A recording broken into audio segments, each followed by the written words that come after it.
Mr. Flannery, yesterday's shooting in Kansas City serves yet another reminder of the issues of gun violence in the nation. And 2024 is less than 2 months old, and we have already seen 81 people killed in shootings. At what point do you think lawmakers are going to ramp up their efforts at stepping in? That's a really good question. There have been a few seminal events that I've thought over the course of time that might move the needle. It's starting, of course, with the shootings in the schools at Columbine, but also then in Connecticut and at Sandy Hook, and then more recently down in Florida.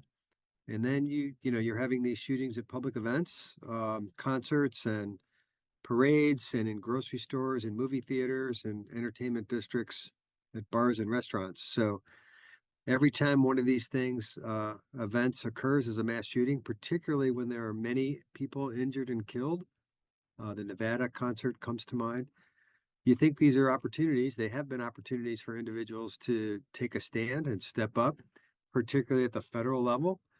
And often what we hear is, now is not the time. This is the time for thoughts and prayers, not time, to take any impulsive action.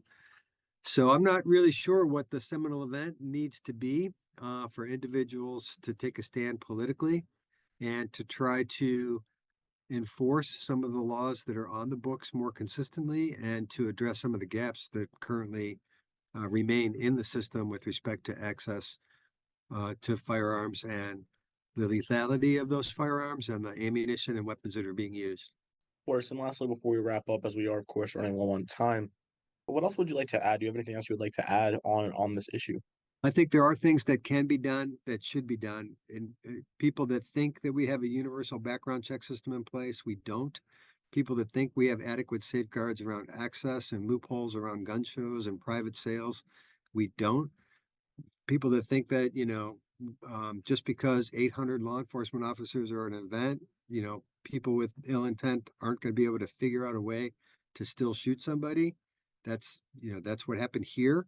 So the proliferation of guns and just sheer number of firearms is what increases the chances that you're going to be a victim, that it's going to be used in a dispute when you're under the influence, if there's a mental health issue or a crisis, accidentally, in suicides, etc.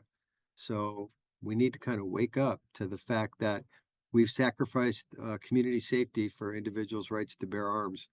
And we need to come back to a middle ground, or this is going to continue to uh, to get worse for sure in our communities.